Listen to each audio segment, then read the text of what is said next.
Ladies and gentlemen, sports fans alike, welcome to another edition of Bill Swerski, Sports Talk Chicago. One of the couple, two, three best podcasts around. So sit back, grab yourself a cold one and a Polish sausage, park your keister in the French room, and listen to Bill Swerski, Sports Talk Chicago. In Chicago, you know that all sports rock. The Bears, Hawks, Bulls, Cubs, and Sox. Pick your favorite, you can choose. As long as the Packers lose. For everything you need to know, it's Bill Swerski, Sports Talk Chicago. Bill Swerski, Sports Talk Chicago. Hey everybody, welcome to another edition of Bill Swerski, Sports Talk Chicago. This is your host, Sean. On today's episode, we have the Bears coming up small in the first game of the season. The Cubs trying to hold on for that playoff spot, and more familiar Blackhawk faces leaving via trade. All this on this episode of Bill Swerski, Sports Talk Chicago. And as always, before we start, we would love to thank our lovely sponsor, the Rockford Ice Hogs. If you don't know the Rockford Ice Hogs, you don't know what you're missing. This little gem, located only 90 miles from the city limits at the lovely BMO Harris Bank Center, is the Rockford Ice Hogs, the AHL minor league team for the Chicago Blackhawks. You get to see tomorrow's Blackhawk stars today for a fraction of the price. Family-friendly, affordable pricing. The season starts in just a couple of short weeks, so make sure you head on over to icehogs.com, get yourself your shirt, your hat, your jersey, and your tickets. Tell them Swerski Sports sent you. Rockford Ice Hogs, icehogs.com. And for those of you, this is the first time you're checking out the show, thank you for listening. We are a by the fans, for the fans show. I'm not a professional journalist, nor am I a beat reporter of any sort. I'm a guy who has a microphone and is not afraid to use it. So, like I said, unlike the other stations and outlets where they put you on hold for 45 minutes, and if you're lucky enough to get on, they make you feel like you're stupid, even if you have a good point, and they poo-poo you. We don't do that. If you have a question here, we will answer it. We won't make fun. We won't do anything of the sort. We'll answer your question. Even if I don't agree and I think it's silly, I will go about answering your question. So if you are into the show, the first thing you could do is just keep listening. Listen to all the shows. Subscribe on iTunes or Stitcher or YouTube, however it is that you're listening. Just subscribe. Tell your friends. Tell anybody that listens to podcasts and is a Chicago sports fan. If you are so inclined, you can go to iTunes or Stitcher or however you're listening and give us a 5-star rating and leave a comment, a nice little comment. All of those things help go a long way. And you can also visit our sponsor, the Rockford Ice Hogs, icehogs.com, and let them know that Swerski Sports sent you. And again, thank you guys for listening. So let's just start with the big story of the day, of course. Game 1, NFL season, Chicago Bears. And the NFL gods, not really gods, they're just the schedule makers, they insist on starting us with the Green Bay Packers. Now, I get it. So start it with a rivalry. You get going. You kick off the NFL season right. You have something to talk about. But I'm tired of this rivalry. I'm tired of getting beat all the time. I sound like a whiny baby, and I don't care. I'm sick of Aaron Rodgers. I'm just sick of his stupid everything. Stupid face. Stupid hot girlfriend. Sick of it, everything. Just shut up, stupid Aaron Rodgers. And your discount double checks. It's even worse than Brett Favre. It's so tiresome to lose to this guy. And going into this game, my wife this morning, we went out for breakfast, and on the way back, she asked me what my prediction for the game would be. And I told her I thought the Packers would win by 14. And she asked, is it because the Bears are that bad or the Packers are that good? And I said, the Bears have a lot of things that they need to work out, and the Packers have already worked that stuff out other than the Jordy Nelson injury. I told her I think that this is actually a gap closing of the talent level. And here we go. The game comes and Bears lose by only 8. So let's talk about the good, the bad, and the ugly of this game. I'm going to start with the good. I'm going to be positive. I'm going to try to exude confidence this season that this team is going to get better because they've got a real head coach in place, an offensive coordinator who knows how to offensive coordinate, and a defensive coordinator that knows what defense is. So I really think that things are going to get better. Well, it's going to take a little bit of time, though. So, positives. For the most part, the Bears' offensive line looked pretty good. I think it didn't take a rocket scientist to figure it out, but there was no way that Bears were going to start with Charles Leno being the starting right tackle. That was just not going to be a thing. They weren't going to do that. That didn't make any sense, and they didn't do it. Thank God. Because that was just bad news ready to happen because Clay Matthews and or Julius Peppers was going to smash Jay Cutler all day long. And instead, the Bears made a switch and put Kyle Long. Says they're announced it this morning. They put Kyle Long was going to be the starting right tackle, and Vladimir Dukas was going to be the starting right guard. And I think we all saw that coming, but they waited and waited and waited to announce this because they didn't want to give any sort of advantage to the Green Bay Packers as if they really needed it. But I'm sure they were, for the most part, game planning for Charles Leno to be the right tackle. That's what the depth chart said. So I'm sure that's what they were gearing up for, and threw him a little bit of a curveball. And for the most part, the offensive line, pretty clean pocket to look through. The running backs had room to run.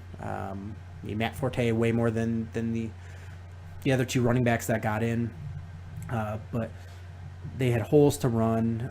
There was no, complete blow-ups on the offensive line where Jay got hit really hard. For the first game together gelling, have no time to gel, just going in there and playing, I was really impressed with the offensive line. So that was a plus. I mean, they still can get better.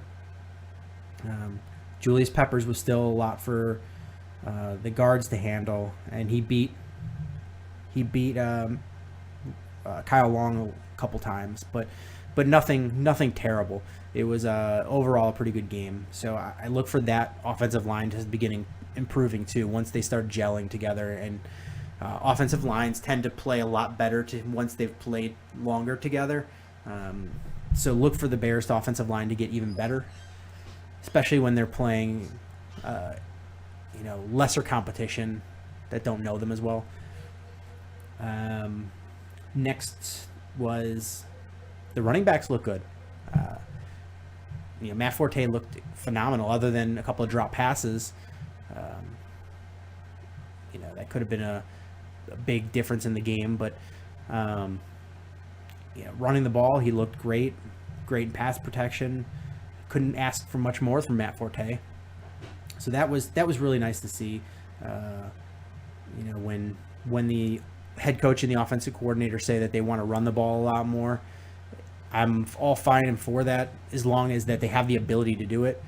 Lovie Smith used to say that we're going to get off the bus running, but they had no offensive line to be able to run behind and an offensive coordinator that wasn't going to run it anyway. So it was a bit of a lie and a bit of something they couldn't do anyway. So it was nice to see them say that that's what they were going to do and actually do it. For the most part, I was pretty happy with Jay Cutler. That interception by that ogre Neanderthal. That was a bad pass, but it was I would say that was 60-40, 60% on Jay, 40% on Martellus Bennett. Is Bennett sat there flat-footed waiting to get the ball, and that's, and on that type of play you can't do that. You've got to step in. You've got to go and attack the ball and go in there and get it. At least reach your hands out for it. Is Clay Matthews? He's clearly running for the ball. You're another big body, Martellus Bennett. Step in. If you get hit, the worst that happens is if you step in there is it goes for an incomplete. Best case scenario is you catch it, Clay Matthews, misses the tackle and you go for a big gain, and or there's the possibility of pass interference. But you got to step in there. You got to attack that. And Jay can't throw those lazy passes. That was a lazy pass, trying to force something, and we got a little taste of old Jay. But for the most part throughout the day, he made really good decisions. When he threw the ball, he put it in a place that wasn't going to get intercepted. If he was going to throw it, it was going to be only catchable for his guy, or it was going to be an incompletion for the most part. They made quick calls. He came up to the line of scrimmage. He diagnosed where the blitzers were coming and what the defense was. Did a really good job. I was really impressed with that. I would give him a B- for the day. Part of I can't give him a full complete grade because he had an injured Alshon Jeffrey, an injured Eddie Royal, and they've depleted wide receiver core, so he didn't have all of his weapons there at his disposal. Once he has that, it'll be different to see what they're going to do with how they attack and how Cutler plays that. But for the most part, I think he did all right. Wide receivers, not going to really grade them. Incomplete. Defense, I thought the defense as a whole did okay, but nobody really stood out for me. So we move on from the good to the bad. The bad, Allen Ball didn't look that great. He had a couple where he was in good defensive position, and the wide receiver just made a phenomenal play to catch the ball. You can't really fault him. There's only so much you can do as a human being. But then he had some other plays where he was just out of position and didn't make the right angles. That was frustrating to see. Jared Allen was not very good. He seemed to play a lot of the snaps, and he couldn't beat the left tackle off the ball. He was playing against the left tackle because they were playing, even though they're supposed to be playing this 3-4 defense, they were playing a lot of base 4-3 defense in that game. And Jared Allen, who was supposed to be an outside linebacker, was really playing defensive end and not getting any pressure because he couldn't get past that left tackle. And on running plays, he was so busy trying to get in there and attack on the pass that he was out of position for the run, or he was getting swallowed up by the left tackle. So he left a lot of big gaps for Eddie Lacy. And not a good game for Jared Allen. And he's somebody that looked really great in the preseason. So I expected a lot coming from him, especially with being fully healthy, not coming off that illness, and having a real defensive coordinator. I expected a lot more from him. And the safeties didn't do much, or Antrell Roll didn't do much for me. So that was the ugly, or the bad. And now for the ugly, let's talk about Pernell McPhee. Did he even play? Did they even say his name? Pernell McPhee didn't do anything all day. As far as the Bears' defense, they didn't get a single sack on Aaron Rodgers all day long. Not a single sack. That's just infuriating. And I don't think they had any knockdowns of him either. For having a quarterback of that caliber be able to stay in the pocket clean all day long, they did a phenomenal job holding him to 31 points. I mean, that guy really could pick you apart for a lot more, but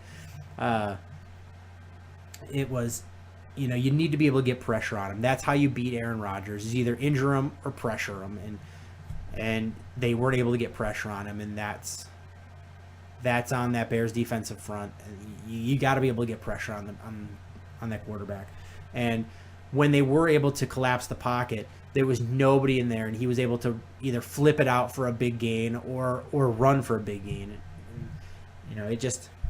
It's really deflating for a defense when you can't stop this guy from making plays. It's it's a lot better than what they did last year against the Green Bay Packers in trying to stop Aaron Rodgers, but it's still there.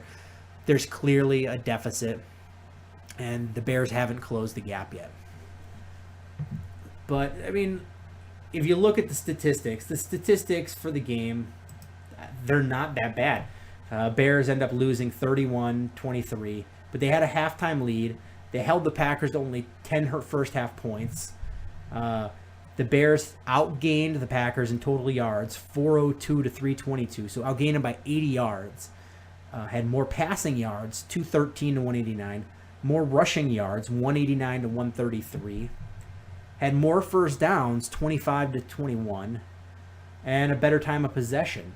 So, numbers-wise, the Bears actually fared very well.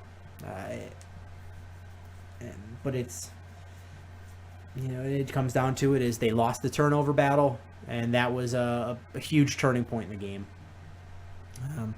So where do the Bears go from here? Is they need to, so next week they've got Arizona. And Arizona's not a fluff team. I mean, they were an on-fire team until Carson Palmer got hurt last year. But you have to look at them as a beatable team. You got the game at home. Got it in front of your home crowd.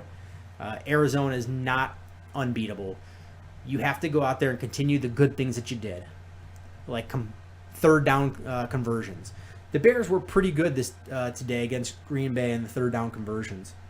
That was a positive because the last 2 years they really couldn't convert third downs at all, and it was abysmal what they did.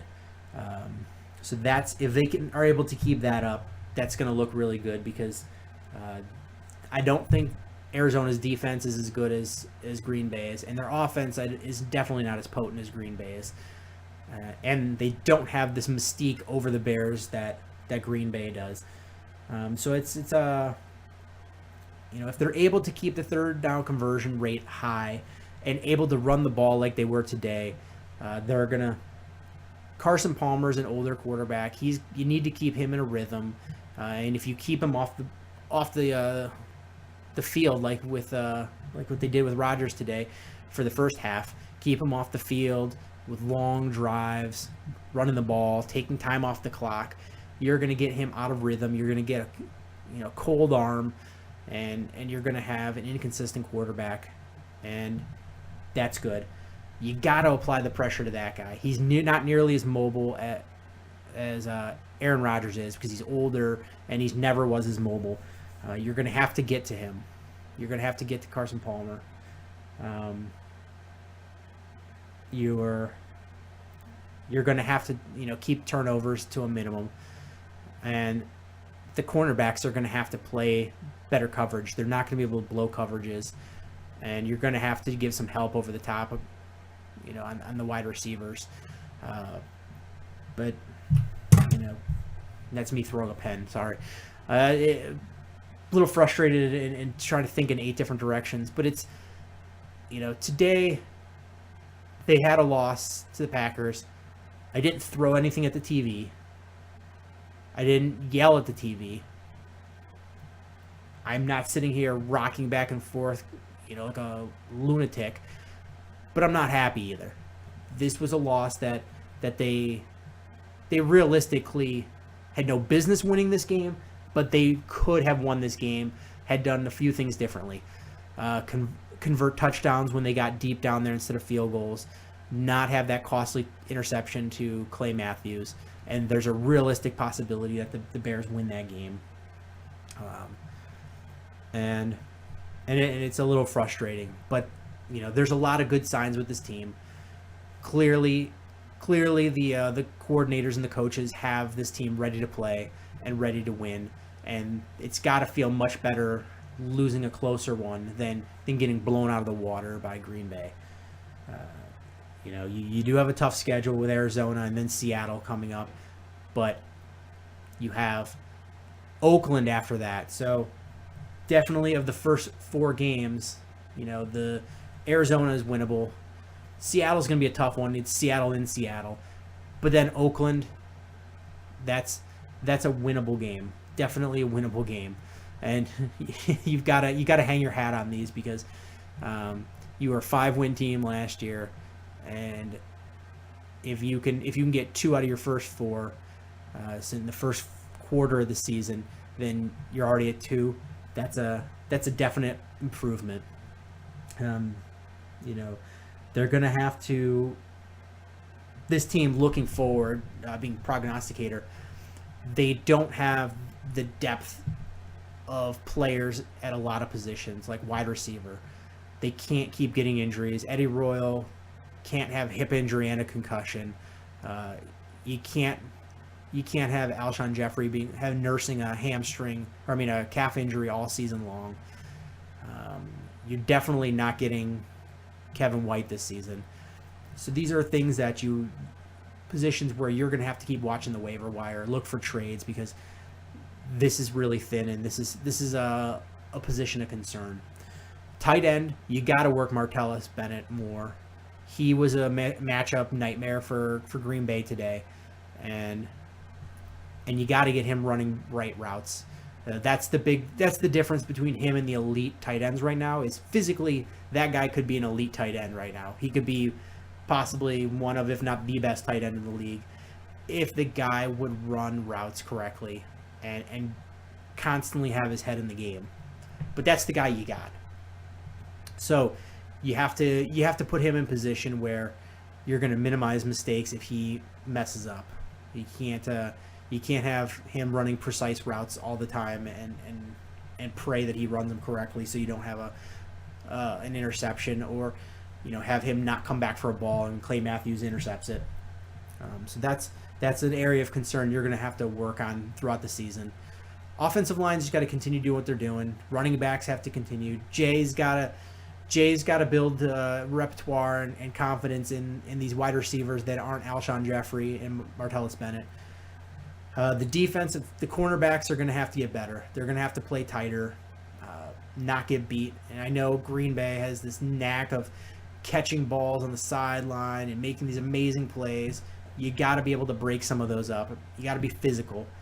And that defensive line has got to build. Got to have consistent pressure, because you need that in order to get off on these third downs. Is you got to get that sack. You can't rely on the ball to be incomplete or dropped or whatever. You need to get the pressure to help take the pressure off your defensive backs. So that's about it for the Bears. Next episode, I will answer some questions about that I got during the week, and I will talk to you about what I saw during the Arizona game, and hopefully next week we have a guest as well. I didn't line anything up because I was at a work trip last week. One more thing that's on my mind is the Bears this morning cut Sam Acho. And I did have somebody email me and ask me why. I almost forgot because I saw that on my phone. So Sam Acho is a weird situation. He's a guy with a lot of experience at that position. It was a guy that they were expecting things from. He got a mystery illness that they're not talking about. A Bears organization wasn't able to play in the last 2 preseason games, and it was noted that it's a non-football injury. So you have a guy right before the season starts with a non-football injury. If you keep him on your roster and he's not able to play the rest of the season, what you have to do is pay him an injury settlement. If you're the Bears and you cut ties with him before the season starts as a non-football injury or just period, the Bears don't have to pay him anything. So this is a cost-saving move. they cut ties with him, and he's injured, so nobody else is going to sign him right now anyway. So what they're going to do is, my feeling is, because he's been with the team, he knows the plays, he knows what they expect of him, and they know what to expect of him, is they're gonna keep eye on him, and as soon as he gets healthy and recovers from whatever it is going on, which I'm not privy to, if it's something that's curable, or he's able to recover from, I think the Bears will re-sign him for, the duration of the season and put him back in the rotation as outside linebacker. But they're not going to do so until he's healthy. And at that point, they'll have to guarantee his contract. But this is just a cost-saving measure, so they're not paying an injury settlement to a guy for a non-football injury. So that's all that is. It's not a weird thing, sky is falling, we're cutting guys at the 11th hour kind of thing. It was a cost-cutting move before the season started. Moving on to the Chicago Cubbies. I told you I was going to talk White Sox, and I didn't really have anything to say other than I wrote a little something about the White Sox lack of left-handed power, but I don't know. It's football season now. I'll talk about it next week. I promise. Promise. Cross my heart. I'm actually crossing my heart with some fingers. I don't know what that really means, but that's what I'm doing.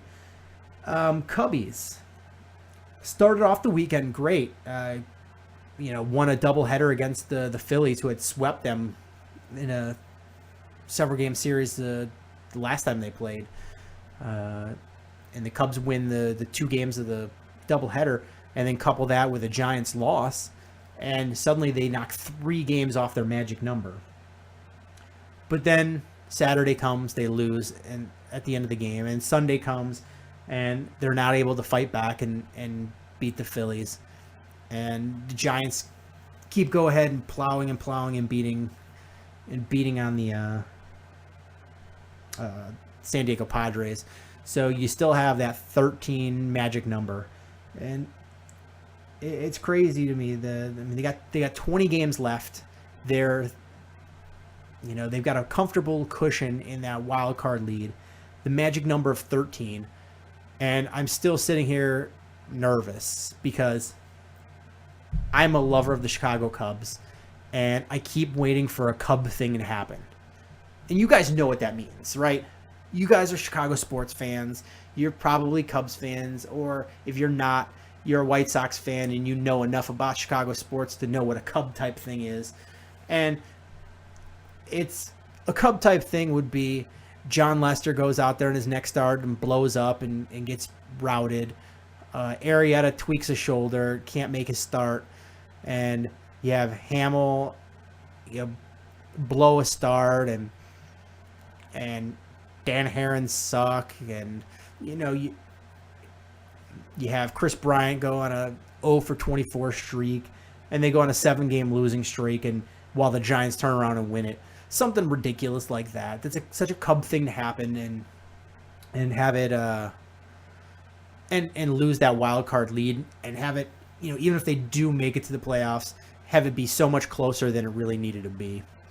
And that's the thing about being a Cub fan, and that's what happens is you create this culture where everybody expects you to lose, and it's sort of a self-fulfilling prophecy. You expect to lose, your fans expect you to lose, your team starts expecting to lose, and then you start to lose because you think you're going to lose. And it's such a crappy feeling to know that you just can't go out there and close it up against inferior competition. The Phillies are the worst team in baseball. You should go and at least take 3 out of 4 from that series, not split it 2-2. Your schedule is not that easy compared to the Giants. I mean, the Giants are in progress right now. It's a tight ball game. Hopefully they lose, can knock that magic number down to 12. But the Giants got 3 at home against Cincinnati, 3 at home against Arizona, 3 at San Diego, which at this point is almost like a home game, 3 at Oakland A's, who's not good. Cincinnati's not good either. You have 4 against the Dodgers, who please let the Dodgers sweep them. And then 3 at home to finish up the season against Colorado. Colorado's not that good of a team. Those are all a lot of winnable games there. And you got the end of the season when Madison Bumgarner starts getting hot and you ride him. You got Hudson, who's going to retire at the end of the season. He's had a good season. He gets hot. Suddenly you're riding 2 hot pitchers, and you're playing inferior competition, and you win every other World Series for the last several years. It's a scary team, even with that many game lead, that many game cushion. Whereas the Cubs, their last games, they got 7 more against Pittsburgh. The next 4 are in Pittsburgh. Then you got 3 at home against St. Louis, 3 against Milwaukee, 3 at home against Pittsburgh. You had a makeup game against Kansas City. And then you end up with 6 on the road, 3 against Cincinnati, 3 against Milwaukee. And luckily the Milwaukee is basically like a 3-game homestand as well. But those 10 games against 2 of the 3 best teams in baseball, that's really crappy to have to do. 7 against the streaking Pirates and 3 against St. Louis, your rival. I mean, out of these next 20 games, you have to have your magic number is 13. So you have to have some combination of either 13 of your wins or a total of 13 of your wins and giant losses. So there has to be at least 13 games for you to make the postseason. I mean, the way I look at it is, of those 7 games, I think it's realistic Cubs can win 3. Win at least 1 against St. Louis, it's 4. Of the 6 against Milwaukee, I think they can win 4 there, so that's 8. And then between 1 against Kansas City and 3 against Cincinnati, I think they can win 2 of those. So that's 10. So you need somewhere in here 3 losses against the Giants. Hopefully all 4 of them are against Los Angeles Dodgers. That would be nice to not have to end the season down to the wire. But this is just getting a little too close for comfort. And the reason that you don't want this to go down like this is what happens if you need the last 2 games of the season, you have to win those games. You're only up by 2 games on or 1 game even on the Giants, and you need to win those last 2 against Milwaukee. You're going to try your hardest to go out there and get Arrieta to pitch 1 and Lester to pitch the other, correct? Right? That's what we're going to do? I mean, if Arrieta and Lester aren't available, who do you put in that game, 1-game playoff, probably in Pittsburgh, to get to the that wild card game? Who do you pitch? I mean, you're not going to pitch. I mean, do you want to pitch Tyoshi Wada? Do you want to pitch Jason Hamill? Do you want to pitch Kyle Hendricks? Dan Herron? Do you want to bring in Travis Wood? I mean, those are your options there. I mean, Jason Hamill in the first half of the season looked awesome. I mean, before the All-Star game, he had a 2.86 ERA and 17 starts. That's not bad. But when you're looking at post All-Star game, he's a different guy. He's got a 5.11 ERA and 10 starts since the All-Star game. That's not what you want to see, going down the stretch. I mean, here's your starter ERAs after the All-Star game.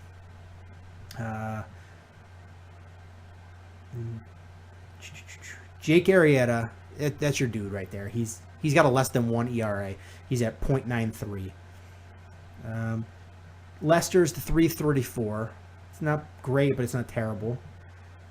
Clayton Richards has started for you a little bit. He's 3.42, but he just blew a game today. Travis Wood, I guess, is available as a starter. He's got a 3.77. Kyle Hendricks is basically a 5. Jason Hamill's over a 5. Dan Herron is a 5.31. So that's not what you want to see in your starters at the second half of the season. I mean, pre-All-Star game, I mean, you got a much different story. Is Arrieta was 2.66, which is pretty good. I mean, he's the one exception of what pitching so much better in the second half. Jason Hamill was a 2.86. You still had Edwin Jackson at the first half, and he was a 3.19. Kyle Hendricks was a 3.55, respectable. Lester was a 3.59. Kiyoshi Wada had 7 starts. He was a 3.73. He was good for first couple innings, but then he couldn't get past 4 or 5 innings in a game. You didn't have Dan Herron at that point. You had Travis Wood, who was a 4.40. So it's, you got guys that are on the wrong side of the All-Star game, what their pitching is. Your last 30 games, let's look at that. Arrieta is a .62 ERA over his last 30 days. Sorry, not 30 games, so 30 days. Dan Herron is a 4.61. Lester's a 4.91. Hendricks is a 5.52. Hamill's a 6.04. Where's Clayton Richard? He's a 4.82. Travis Wood, where is he? Travis Wood is a 3.38. Ugh, those aren't good. Those aren't what you want to see. So it's a little scary of a situation if you can't start closing out games early or have the Giants fall apart. It's going to come down to the wire because the Giants are going to slowly gain some games on you, and then you're going to, the nightmare is you have to throw your 2 ace guys in there to win a games against Milwaukee, and then you go into Pittsburgh and just have to throw garbage at them, praying that you just outscore them when they're going to put their ace on the mound because they've got this locked up. So, it's one thing to make it to the postseason and get this wild card spot, but that's not really good enough, and that's not what we as Cubs fans want, and that's not what the Cubs organization wants. And they need to go out there and get this crap locked up, win these winnable games. You can't go losing against Philadelphia. You got to win this series, this 4-game series against Pittsburgh. Bare minimum, you got to split this. You got 3 at home against St. Louis. You got to take 2 of 3 there. Milwaukee, it's a home series against Milwaukee. You should take all 3. If you're playing like you should, like you really should, like you're a team that's a serious contender, a team that you've shown what you can do earlier in the season, is you should split Milwaukee or Pittsburgh. You should get 2 against St. Louis, all 3 against Milwaukee. You should get 2 against Pittsburgh at home, 2 out of 3. Kansas City's at home, and they don't have anything to play for right now. You should be winning that game. It's in Cincinnati, so you should still win 2. And to finish up, you should win 2 out of 3 in Milwaukee. That's 2, 4. That's 14 games right there. And that gets you into the playoffs. That gets you into a situation where you don't have to worry about what the Giants do. The Giants could win every single game for the rest of the season, and you're still fine. But, you got to go out there and you got to take that. You can't stumble into the playoffs. The playoffs last year, 2 wild card teams made it to the World Series, and a wild card team clearly won a World Series because it was 2 wild card teams against each other. And they didn't go backing into the playoffs and playing their worst baseball. Those were 2 teams that came on and they were on fire, and they came in there and took that momentum that they had, and the Cubs need to have that momentum. They're not getting the pitching that they need. They need to start getting some hitting. I mean, luckily Castro's starting to hit well now that he's been reinserted back in the lineup. I mean, over the last 30 days, Castro's hitting .368 with a .965 OPS. Over his last 7 days, he's hitting 500 with a 1500 OPS. Chris Bryant's back on hitting streak. Over the last 30 days, he's got over a 1 OPS, 340 batting average, 640 slugging average, and a 400 on-base percentage. Fowler's starting to hit again. He's got over a 1 OPS, over a 300 average, over a 400 on-base percentage. Javi Baez has been a nice addition. And since he's come up, he's nice 289 batting average, 325 on-base percentage. I mean, he's still striking out, but, not to the tune that he was. He's got 9 strikeouts in 38 at-bats. That's not great. It's by any stretch, but he's at least hitting the ball when he's not whiffing. Montero over his last 30 days has an 883 on base percentage with a 28 OPS with a 354 on base percentage, and that's the big difference with the Cubs is overall as a team batting average they're not that great. They're towards the bottom of the league, but that when they're not getting hits and they're not hitting, they're actually getting on base still because they're taking a lot of pitches, they're working counts, and they're getting those walks.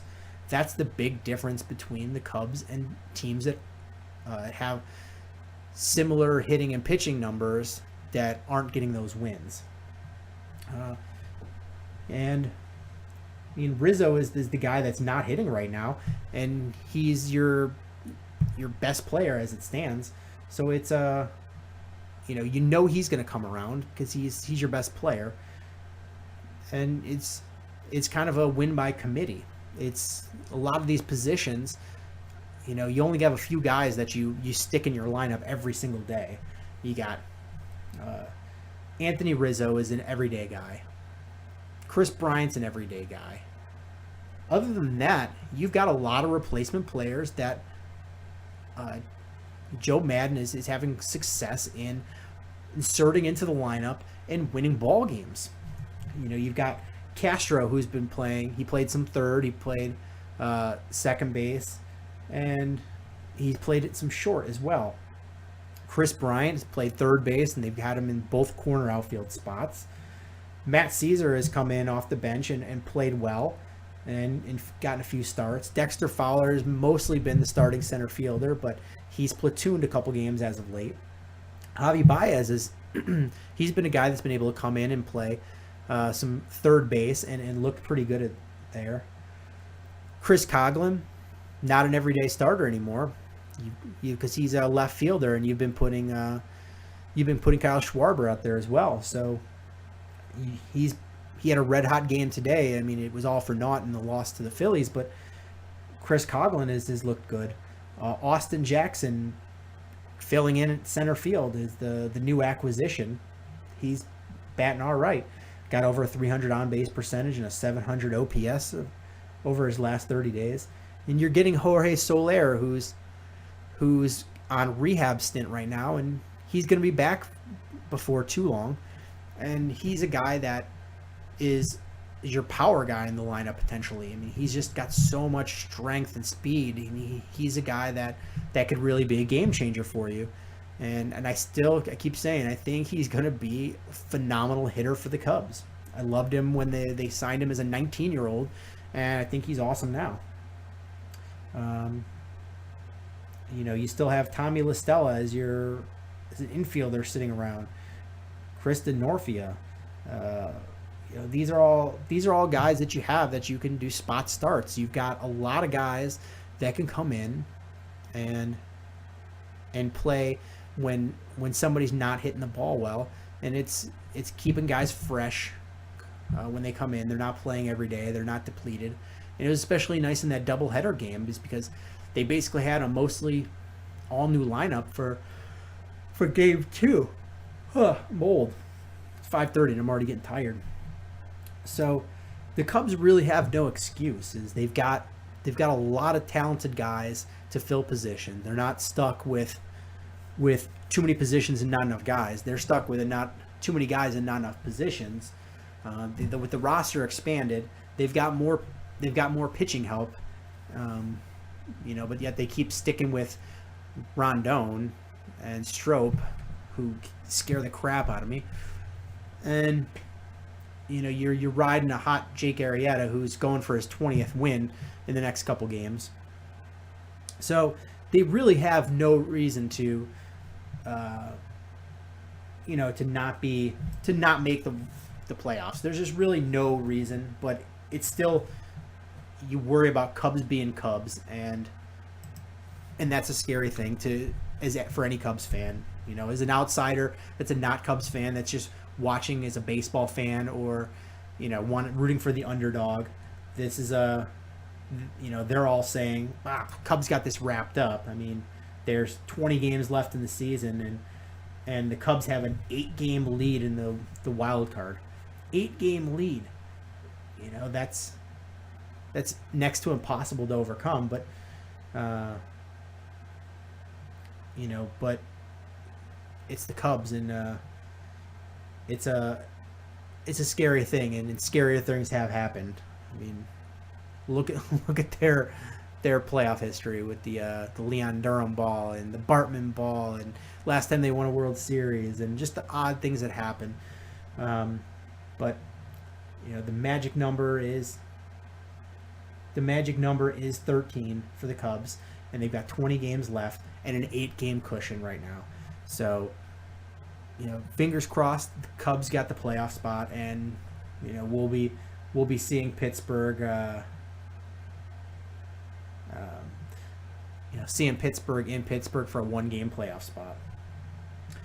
And then the final thing I want to talk about is the Blackhawks, and this is just going to be real quick. They were in a position where everyone's wondering, why haven't they signed Marcus Kruger? Marcus Kruger has been an important guy on this team as the fourth line center, stabilizing that fourth line, and really giving Joe Quenneville an opportunity to play 4 lines against top competition, and having that fourth line neutralize some of the top scoring lines for playoff teams has been Marcus Kruger, and they hadn't re-signed him.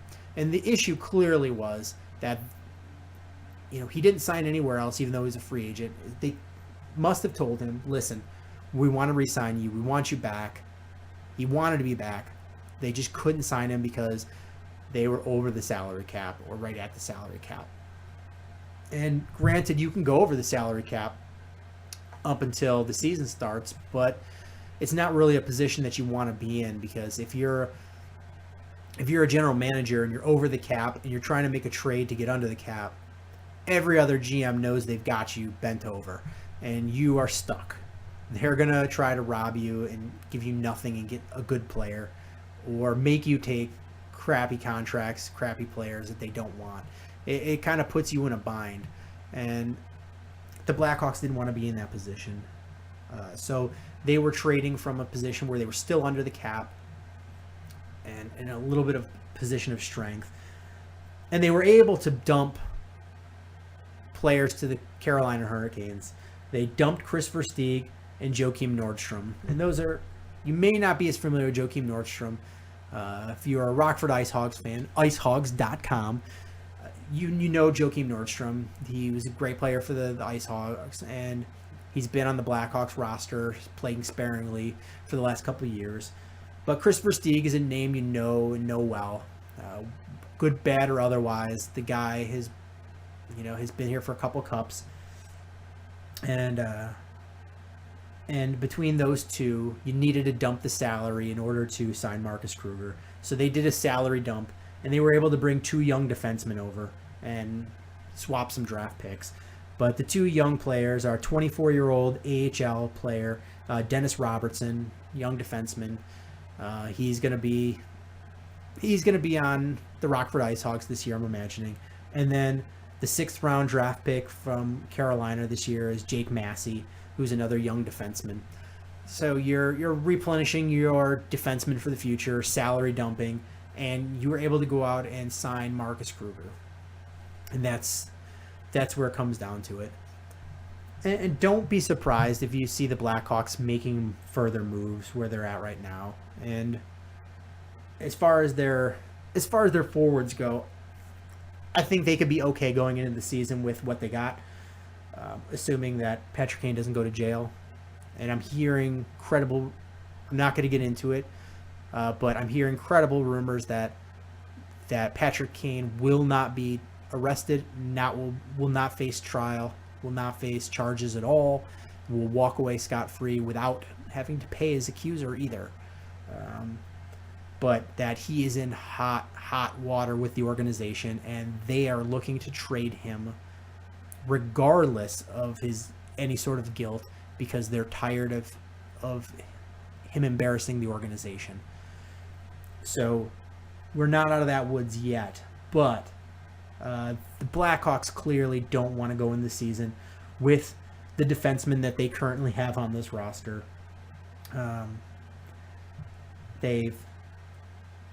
What they've got right now is, I mean, as far as defensemen, you've got your top team with Duncan Keith or your top pairing with Duncan Keith and Brent Seabrook. I mean, that's probably going to be your pairing. You got Hjalmarsson. So you've got your top three guys. That's a lock. Trevor Van Riemsdyk, even though he's young and he doesn't have a ton of experience, he quickly earned his way into the good graces of Coach Q, which is not easy for a young defenseman at all. As you can see by guys getting no ice time and a lot of guys with a lot of talent getting traded away, over this year and last year, previous years. So it's, you're looking at your four locks are Seabrook, Van Riemsdyk, Keith, and Hjalmarsson, and that's leaving your other three spots because you have seven defensemen, then you play six. You've got Trevor Daley, who's the wrong side of 30 defenseman. You've got David Rundblatt, who was forced into action. He's a young guy as well. I mean, he's the same age as Van Riemsdyk, by a couple months older. But he's a young guy, and he got forced into playing this year at the end of the year with injuries to the defenseman. But it's he's not great. He's unpredictable what he's gonna do, and he's got offensive talent, but he's a liability as far as a defensive defenseman, and that doesn't endear you to Coach Q and being able to get good playing minutes. So Coach Q is probably going to try to get the Blackhawks to sign some low-cost veteran because, they're about $900,000 under the cap.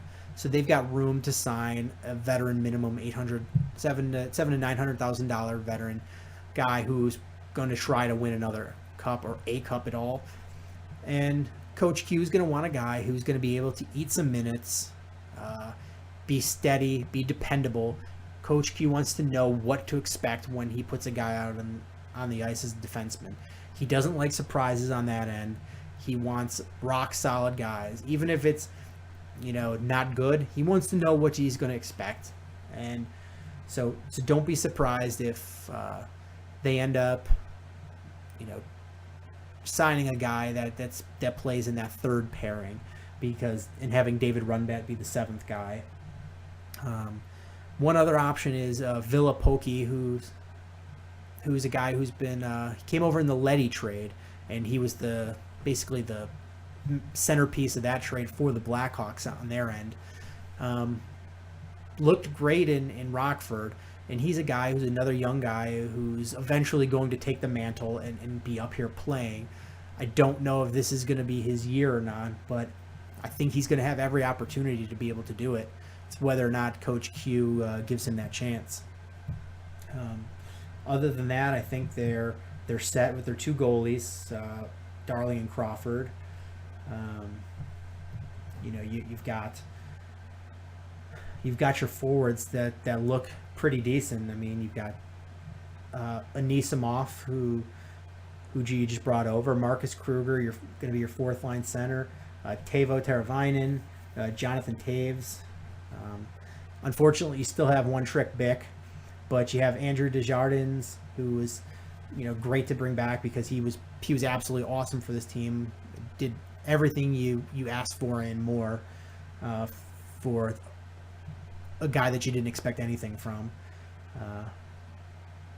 And you've got your Marco Dano and your Marion Hossa and your Kane, and brought back Jeremy Morin and Andrew Shaw, and this is there's going to be a lot of familiar names, and there's going to be a lot of new names for you to learn that are going to be fun to watch. It's going to be interesting to see how the lineups shake out now that you've got no Sharp and you're stuck here with Bickle, what they do with him.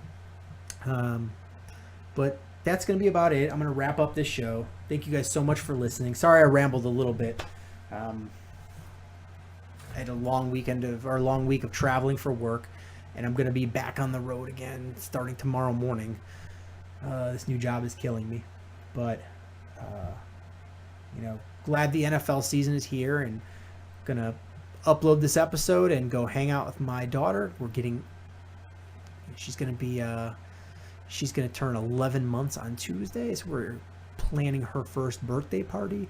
So if you all want to wish her a happy birthday early, that would be awesome.